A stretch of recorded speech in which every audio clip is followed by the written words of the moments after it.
I appreciate you joining us. We got a packed show, and one of our main feature stories coming up a little bit later is about a homeless hospice. South Natomas neighbors are concerned because it'll be right across the street from an elementary school. But the hospice center says it's just trying to provide a passionate place to die. So we'll have that coming up a little bit later. We'll tap into that discussion. But first, let's get to your news of the day. We start with a developing story in South Sacramento. A death investigation is underway in the Woodbine neighborhood along 51st Avenue. Police are not saying much right now. Luke Cleary is live at the scene with what we know so far. Good evening, Luke.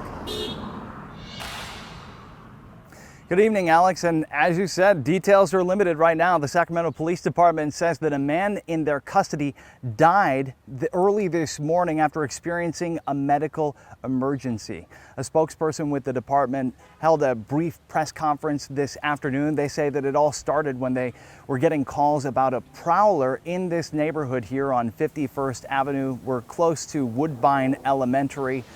They say that officers made contact with that man and he may have been involved in a traffic accident.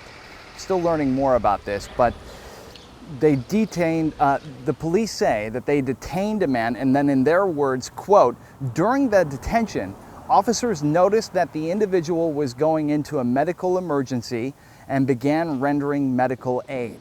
That's the end of the quote there. He was transported to the hospital where the man died. And in this video that we're showing you now, you may notice some debris and a crashed vehicle. That all appears to be part of the investigation. At this time, it's an active investigation, but preliminarily, we believe that the officers did not use any handcuffs and no use of force. We are looking into the possibility that the individual was involved in a vehicle collision just prior to making contact with officers.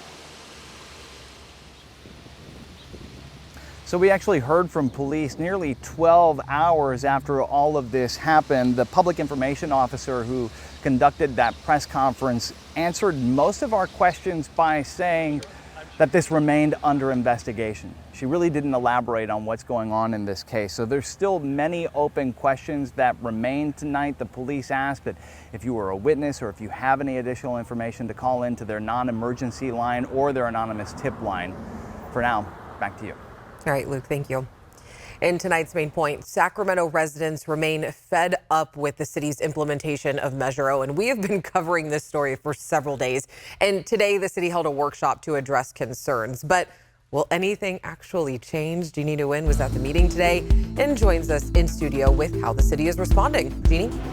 Alex, that meeting lasted 4 hours this afternoon, and it was a chance for residents to give council members their firsthand experience with the homelessness issue. On top of that, it was a chance for city staff to hear about how disappointed residents are about the implementation of the Emergency Shelter and Enforcement Act. I am a business owner of a family-owned business in Midtown that's been around for 62 years. This is the worst we've ever experienced in homelessness. In front of Sacramento City Council members, residents and business owners let out their fears and frustrations. I no longer walk my dogs alone through my neighborhood because I don't want to have to make the decision about whether to protect myself or my dogs. This is part of the City of Sacramento's homeless workshop. All of this comes after the city was criticized about last week's launch of a portal that allowed residents to file reports of unlawful camping on public property, a part of the voter-approved Measure O. 50+ people that put, data in there all immediately got an auto response. We've already spent our money for this fiscal year. Hit me up a year from now. I don't think that's fair to the citizens of the community. Residents that filed a complaint on the portal got an automated response that said the city has spent more than $5 million that was allocated and is not required to fund additional services. That's just ridiculous. So hear that out loud. What does that sound like? You had no intention of doing it in the first place. But City Manager Howard Chan made sure to put an end to the accusations that the city isn't doing enough. Those deal points was limiting the city's liability to $5 million, up to $5 million. We've lived up to that obligation and then some. It's not to say that's all we should be investing in this complex problem here. For people to come forward and say we're not complying with the language in the measure, it's just wrong. It's dishonest. On top of that, advocates for the homeless address the lack of care and resources for those on the streets. These people that you're so afraid of are vulnerable. They're extremely vulnerable. They're in crisis. So I invite you to look upon them in that way with compassion and see what you can do. See how you can help. No decisions were made during today's workshop, but city staff made it clear that they are still actively working to address the major problem areas citywide. So, Jeannie, what is the city doing right now? Right now, the city says there are 27 encampments across the city that they are prioritizing. They say that they've already addressed the top 10, and that includes encampments along Roseville Road, Bannon Creek Park, and Grannon Park. All right, Jeannie, thank you so much. And of course, you already know we'll keep watching this. All right, here's what else people are talking about tonight. Dr. Richard Pan officially launched his Sacramento mayoral campaign, but it was not without distraction. A protester showed up and Dr. Pan's supporters tried to block them. At least 5 people are now running for Sacramento mayor. Student loan borrowers are still anxiously watching the Supreme Court. There's still no decision on President Biden's one-time student loan forgiveness plan. We are now hearing that decision could be released on Thursday. Meanwhile, today, the justices denied state legislatures unchecked power to set election rules following a case out of North Carolina. And our state legislature has now passed a $310 billion budget. Top lawmakers and the governor came to an agreement last night. It comes as the state finds itself in a deficit after years of a budget surpluses. Political reporter Morgan Reiner is looking at 3 things in the budget that really impact us, the taxpayers. There are winners and losers when it comes to this year's budget. The state is facing a budget deficit of $32 billion, so there was no way to make everyone happy. Leading up to the budget deadline, childcare advocates worked with lawmakers to try and secure more funding. They were successful. Now, low-income families who receive state subsidies will largely not have to pay family fees, which can sometimes be hundreds a month. Details are still being worked out with the governor's administration and the union, but childcare providers will also see increased pay. Homelessness is also top of mind for Californians. While the budget included record spending overall to help solve the crisis, local cities and counties did not get what they wanted from the budget. Local government wanted $3 billion in funding every year. The budget deal instead gives them $1 billion in one-time funding. Then there's public transportation. Governor Newsom originally wanted to cut funding in order to help offset the deficit, but lawmakers fought back and restored the funding for a total of $5.1 billion. Why did it take so long to come to a final deal on this budget? Because Governor Newsom recently proposed overhauling the state's permitting system to allow for infrastructure projects to be built quicker, and he wanted it to happen through the budget. Lawmakers took issue with the fact that this would speed up a very controversial water project known as the Delta Tunnel. The overall package made it into the budget deal with the Delta Tunnel crossed out. Coming up after the break, fireworks go on sale in some areas tomorrow. The number one thing CAL FIRE wants you to know. Plus, we're dealing with big heat building into the holiday weekend. Excessive heat watch in place when the peak heat hits. And later in the show, the debate over a homeless hospice. Its planned location is right across from a South Natomas elementary school. It's a little disheartening because my son tries really hard to focus at school. And he shouldn't have to focus on if someone's going to walk on campus naked or inebriated or trying to steal something. The updates tonight on a story that ABC 10 has been following for years. All right, fireworks go on sale tomorrow in the areas that allow them. You'll only want to buy the safe and sane fireworks that are sold at these stands. The ones that go up in the air are illegal, and you could face fines if you use them. CAL FIRE says that they have a zero tolerance toward them.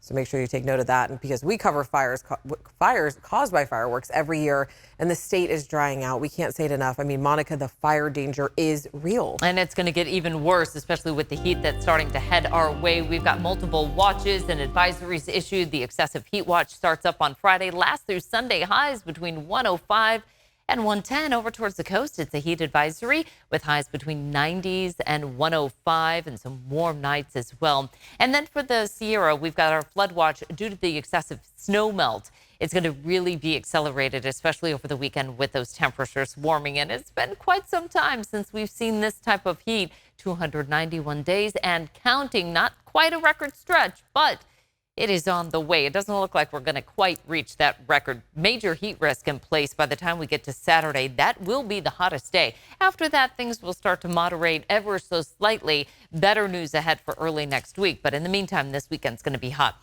Still tracking a few isolated storms, especially in the Susanville area and east of the crest. Highs in the Sierra today in the 60s, 70s and 80s through the foothills and the valley, 60s along the coast. Beautiful evening in store. Nice breeze coming in from the Pacific. And then here comes that high pressure ridge, and the 100s are making a return. For some of us, it's going to start up on Thursday. As you can see here, thunderstorms continue for the mountains tomorrow, then dry and warmer for the weekend. Highs near 100 for the foothills, 70s for the coast. And our 10-day forecast, we got that stretch of 100 starting up as soon as Thursday, lasting through Sunday. A little cooler for the 4th of July. Thanks, Monica. All right, if you make six figures, well, you're still considered low income in the state. Yeah, it made me sigh too. So we're looking into the numbers. That's coming up after the break. Welcome back. This next story really has us talking today. The state's Department of Housing and Community Development just released a report finding that what's considered low income in the state is growing. So we've been looking through the report, and let's just say that people are really paying a lot to live in this beautiful state. And before we show you the numbers, I want to let you know that these income limits are calculated using federal guidelines and are used to determine eligibility for programs like affordable housing. So let's get into it. The big takeaway is if you're a single person in California, you are considered low income if you make $49,000 or less in the San Joaquin County, $60,000 or less in Placer County or Sacramento County, or $104,000 in San Francisco and other Bay Area counties. Yeah, you read that right. Six figures is now considered low income. And the numbers might be eye-popping, but not all that surprising. If you do want to check out the report and see those numbers and how they match to how many people are in a household, we do have that link on our website at abc10.com/to-the-point. All right, hate crimes are on the rise in California. According to the state attorney general, they've increased by more than 20% in the state. Hate crimes targeting the Black community increased the most. Anti-Asian hate crimes decreased by 43%. LGBTQ hate crimes increased 29%, and anti-Jewish bias events increased 24.3%. We recently covered an anti-Semitic incident in East Sacramento. These flyers, which we've blurred the majority of, were left in neighborhoods. We spoke with investigators today who say that they still do not have a suspect. Continue our conversation on homelessness now. It's estimated one unhoused person dies just about every 5 days here in Sacramento County. That's according to the Sacramento Regional Coalition to End Homelessness. Some of those deaths are due to violence or accidents. Many of them, though, are from natural causes. One local nonprofit is on a mission to build a hospice for the unhoused to provide a dignified, compassionate place to die. But its location, it is a controversial one. Becca Habegger joins us to explain. Alex, Joshua's House is the name of the homeless hospice in the works. ABC 10 has been covering the plans for this project for years now. It's close to beginning construction, but the location is directly across the street from an elementary school that serves mostly diverse, low-income families. And parents and neighbors say it's a bad location for a homeless hospice. How often do you come out here? Oh, a lot. I mean, just to interview and talk to people. We first introduced you to Marlene von Friedrichs Fitzwater back in 2017 as she shared her plans and motivation for opening a hospice to serve the Sacramento area's unhoused community. I had a 34-year-old grandson that I was very, very close to who'd struggled with homelessness and drug addiction and died in Nebraska, and that was it. She's naming the homeless hospice Joshua's House after her grandson. We caught up with her this week for an update on the project, which was originally planned for a building on North C Street near the unhoused service provider Loaves and Fishes. But unfortunately, it would have cost probably close to $7 million to retrofit it and prepare it. So they eventually found a new location. The city came up with a property they owned that they were willing to lease to us. We wouldn't pay any rent, but we would pay annual property tax. That's great for Joshua's House, but the South Natomas lot sits directly across the street from Garden Valley Elementary School in the Twin Rivers Unified School District. You know, we're talking about 4-year-olds, 5-year-olds. Neighbors like Raul and Leticia Huerta worry about the safety of the students. Especially the little ones that are in kinder and preschool, because this school has preschool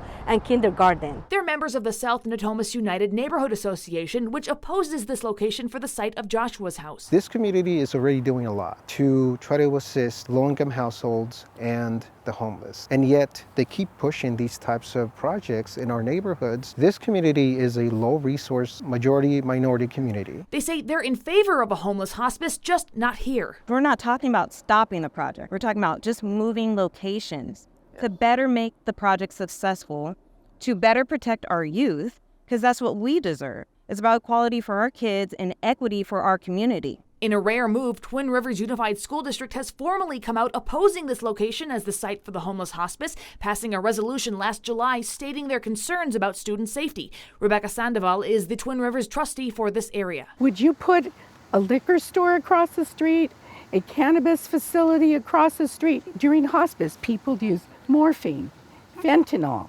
You know, it's going to be right there. And Twin Rivers Superintendent Steve Martinez tells ABC 10 the district has offered Joshua's House 6 alternative locations on other district property that are not near a school. Yeah, we would do everything in our legal power to provide them with the same type of lease agreement, if not a better agreement for them. And actually the space that we're talking about is a lot bigger, so they could actually expand their facility. I took all these questions and concerns to Marlene. Is there any circumstance under which you would consider moving sites at this point? Not now. I've already spent $1 million and about to spend $1 million more. Like I said, if this had happened 2 years ago, yes, I would have considered it, absolutely. But they've waited until we've spent all this money. We have the lot is in a lease for us for 50 years, free. I mean, I can't walk away from all of that. She says the facility will be run by YOLO Cares, a Davis-based hospice. It will serve 15 terminally ill, unhoused individuals referred by hospitals, no walk-ins. There will be security cameras and 24/7 security. I encourage people to trust us and let us open this fall and then monitor us. Make sure what we've said is true and it's what we're doing. Now, she expects construction to begin soon. Tomorrow afternoon, City Council member Karina Talamantes' office is holding a meeting to discuss neighbors' concerns. The South Natomas United Neighborhood Association will be there along with Twin Rivers district leaders. Now, the information here you can see on your screen. I also asked Marlene if anyone from Joshua's House plans on attending. She said she and the nonprofit's attorney had asked organizers to change the date, as she and the attorney were both scheduled to be out of town. Organizers opted not to change the date. So Marlene says Joshua's House board members told her they're not comfortable attending without Marlene or the attorney. So nobody from her nonprofit will be attending tomorrow's meeting, she says. Is a compromise even possible at this point? You know, it doesn't seem likely based on what Marlene told me, but the Twin Rivers superintendent says he has sent a letter to Sacramento City Council and the city manager outlining the district's concerns. So he and the neighbors fighting this location still hold hope that something could change. All right, Becca, thank you so much. We're back right after this break.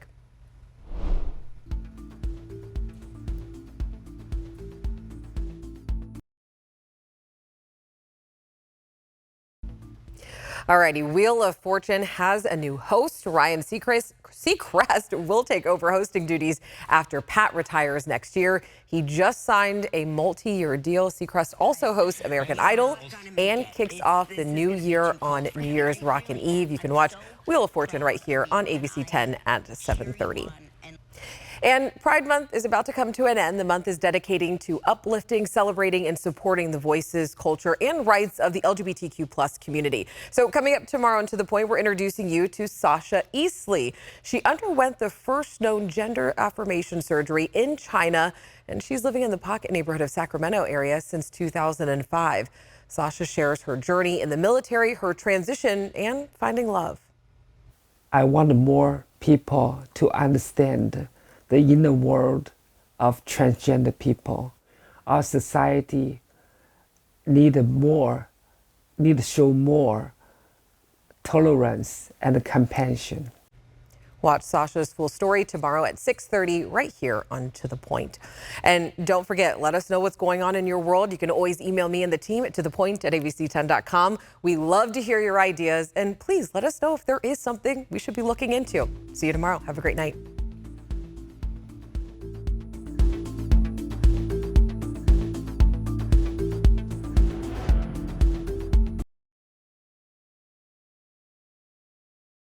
Hey, it's Alex. Just wanted to say thank you so much for watching. I really love hearing from everyone, and I hope that you'll stay in touch. Reach out to me on Facebook at AlexBellTV, or you can email me at tothepoint@abc10.com, or you can even send me a text message at 916-321-3310.